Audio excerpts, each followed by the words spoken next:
कई साल लग जाते हैं एक पत्रकार को पत्रकार बनने में। एक दिन में वो नहीं बनता है। उसकी पत्रकारिता पर किसी ने सवाल नहीं उठाया है। शायद ये वजह थी कि उस ठेकेदार को ये बात चुभ गई होगी उसकी खबर को लेकर।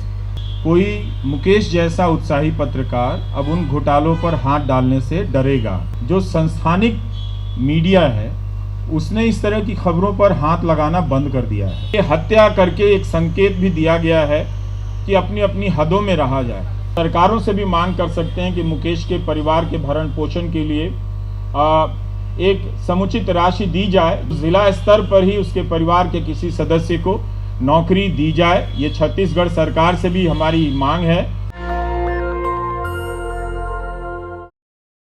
मुकेश चंद्राकर की हत्या सिर्फ कई साल लग जाते हैं एक पत्रकार को पत्रकार बनने में। एक दिन में वो नहीं बनता है।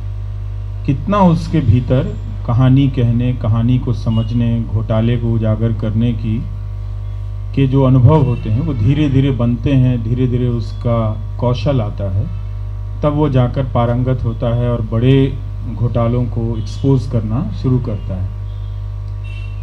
तो सिर्फ मुकेश चंद्राकर की हत्या नहीं हुई है, उस कौशल की भी हत्या हुई है। और यहाँ एक तस्वीर है जहाँ वो पत्रकारों की सुरक्षा से के जुड़े सवाल को लेकर आंदोलन में सबसे आगे चल रहा है। बैनर के भी आगे मुट्ठी ताने चल रहा है। तो पत्रकारिता के लिए लड़ने वाले एक नौजवान पत्रकार की भी हत्या कर दी गई है।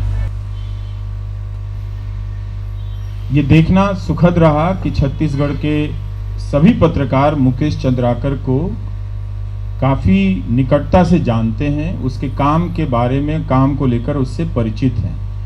मेरे ही फेसबुक पर कई सारे पत्रकारों ने मुकेश की पुरानी रिपोर्ट को साझा किया, जिससे पता चल रहा था कि उसका काम उस राज्य में कम से कम नोटिस में है।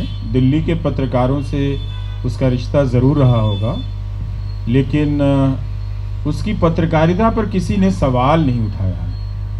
शायद ये वजह थी कि उस ठेकेदार को ये बात चुभ गई होगी उसकी खबर को लेकर कि किस स्तर के पत्रकार ने उसकी जो ठेकेदारी को लेकर जो सवाल उठाए थे किया है।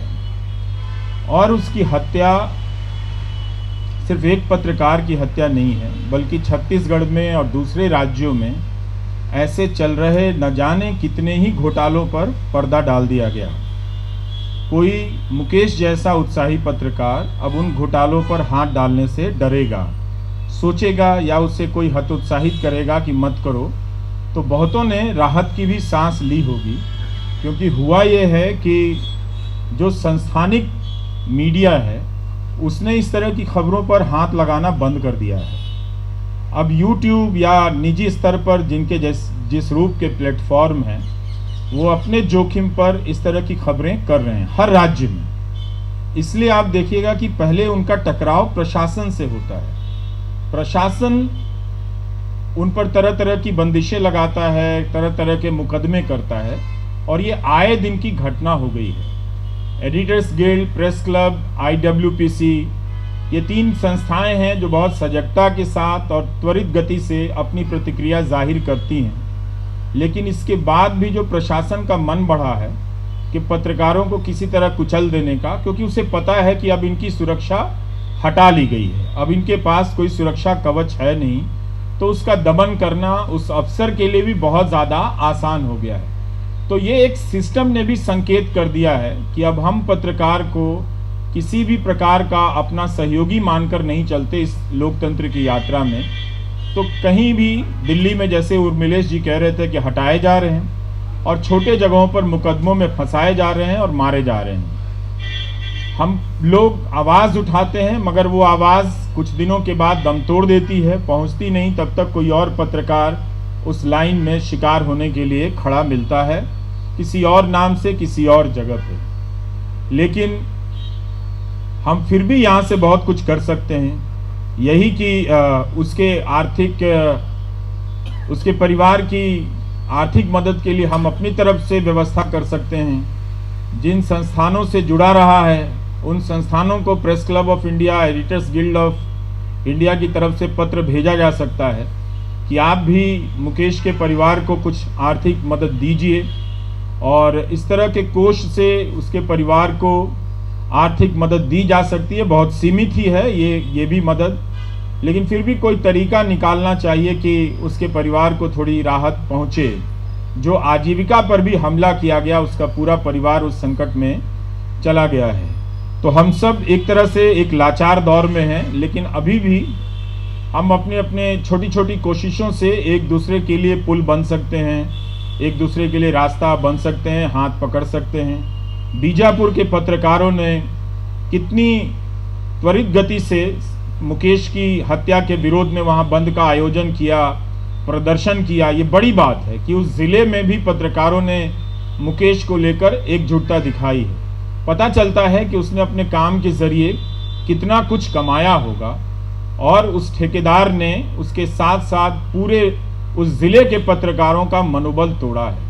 और आप देखिए कि इधर के 1 साल या 2 साल का पैटर्न देखिए, ट्विटर पर ही ज़्यादातर जो वीडियो आता है वो कहाँ से आता है? वो इसी तरह के स्वतंत्र पत्रकार जो ऐसे मौक़ों पर पहुँचे होते हैं जहाँ पहले किसी सांस्थानिक मीडिया के पत्रकार को पहुँचना चाहिए था, उसके वीडियो से सब कुछ वायरल कराया जाता है। तो ये उन पर हाथ डालने की कोशिश बहुत लंबे समय से चल रही है, और गुमनाम तरीक़ों से चल रही है। लेकिन ये हत्या करके एक संकेत भी दिया गया है कि अपनी अपनी हदों में रहा जाए। लेकिन हम सब का ये काम है कि हम सबका मनोबल बढ़ाएं, कि ज़रूर अपनी सुरक्षा की चिंता करें, उसे लेकर सतर्क रहें, मगर इसका असर अपने आप पर ना पड़ने दें। जितना हो सकता है आप कीजिए, अपनी समझदारी से कीजिए, अपने भीतर एकजुटता बनाइए, ताकि प्रशासन या प्रशासन से जुड़े ये लोग ठेकेदार किस्म के जिस तरह से दबाव बना रहे हैं, खरीद ले रहे हैं। कितना दुखद था, दैनिक भास्कर में उस ठेकेदार के बारे में पूरा एक लंबा चौड़ा विज्ञापन परिशिष्ट छपा है, जैसे प्रेरणा लेने के लिए वही बचा हुआ है। बहुत सारे और भी अच्छे लोग उस ज़िले में काम करते होंगे, लेकिन एक पूरा पन्ना छपा था, और इसके बजाय वो अखबार अगर पूरा पन्ना उस पत्रकार के काम पर ही छाप देता तो भी पता चलता कि हाँ, आप अपनी आर्थिक मजबूरी के साथ साथ पत्रकारिता को भी एक संतुलित कर रहे हैं। मगर वो भी तो नहीं दिखा। सिंगल कॉलम का पहले पन्ने पर दिखी और बाद में कहीं और पीछे छपी हुई नजर आई। तो हम लोग सब कोई मिलकर बात करते रहें, इसे आगे बढ़ाते रहें, कुछ ऐसी व्यवस्था हो जाए कि हम करें। ये बहुत दुखद है, पर इसी के बीच अच्छा लगा कि प्रेस क्लब ऑफ इंडिया ने श्रद्धांजलि सभा बुलाई, और एक तरह से छत्तीसगढ़ को भी ये संदेश भेजा है कि हम सब आपके साथ हैं। हमारे बीच में जितने लोग हैं उन्हीं इलाकों से आए हुए लोग हैं, वो कोई दिल्ली में ही अवतरित नहीं हुए हैं, अलग अलग जगहों से आए हैं। तो उन्हें भी पता है कि छोटे ज़िलों में पत्रकारों की क्या हालत है। लेकिन ये मसला कोई व्यक्तिगत पत्रकार का नहीं है, ये मसला था कि सरकार की संस्थाओं के ज़रिए और मीडिया की अपनी जो बड़े मीडिया घराने हैं उनकी संस्थाओं के ज़रिए इसको ठीक करने का। मगर उन दोनों ही स्तर पर इनका दोहन किया गया, इनके साथ इनका लगातार शोषण किया गया है। पर कुछ काम करना चाहिए कि और पता करना चाहिए कि हम क्या कर सकते हैं। हमारे पास बहुत आसान काम है कि हम उन्हीं स्ट्रिंगर से पता कर सकते हैं कि आपको पूरे दिन भर के वीडियो का कितना पैसा दिया जाता है, और वो लिस्ट यहाँ पर इसी प्रेस कॉन्फ्रेंस में लगा दें, ताकि उनके चैनल के पत्रकार संपादक जब कभी आएँ तो यहाँ पर पढ़ लें कि जो ज़िले के पत्रकार जिसके लिए हम आज जमा हुए हैं उनके साथ क्या हो रहा है। ये सवाल कोई आज नहीं उठा है, 10 साल से 20 साल से उठाया जा रहा है इन सवालों को।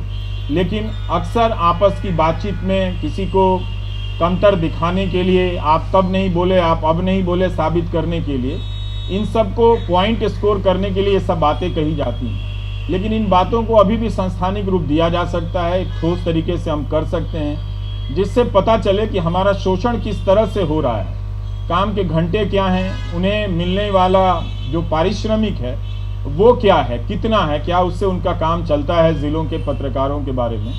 Press club of India Mukesh की हत्या की पृष्ठभूमि में कम से कम यही एक टीम बना ले जो अलग अलग राज्यों में भले ना जा सके तो किसी और तरीके से ऑनलाइन के ज़रिए इस तरह की सूचनाओं का संग्रह करके एक रिपोर्ट अगर पहले प्रकाशित हुई है तो फिर नए अपडेट के साथ भी प्रकाशित की जा सकती है। तो हम कुछ कुछ अपनी तरफ से कर सकते हैं, कुछ सरकारों से भी मांग कर सकते हैं कि मुकेश के परिवार के भरण पोषण के लिए एक समुचित राशि दी जाए, जिससे उसके परिवार का भरण पोषण हो सके। और कोई सदस्य नौकरी के लायक है तो जिला स्तर पर ही उसके परिवार के किसी सदस्य को नौकरी दी जाए। ये छत्तीसगढ़ सरकार से भी हमारी मांग है। Press club of India, IWPC editors guild को भी ये मांग दोहरानी चाहिए। उन्होंने ज़रूर उचित मंच पर ये मांग रखी ही होगी। आप सबका बहुत बहुत शुक्रिया। नमस्कार। नेशनल दस्तक की आपसे गुजारिश है कि अगर इसको बचाना चाहते हैं तो नेशनल दस्तक को सब्सक्राइब करने के लिए रेड कलर के सब्सक्राइब बटन को दबाएं, फिर बेल आइकन की घंटी दबाएं। नेशनल दस्तक को बचाने के लिए बहुत ज़रूरी है कि हर खबर को शेयर करें, लाइक करें, कमेंट जरूर करें।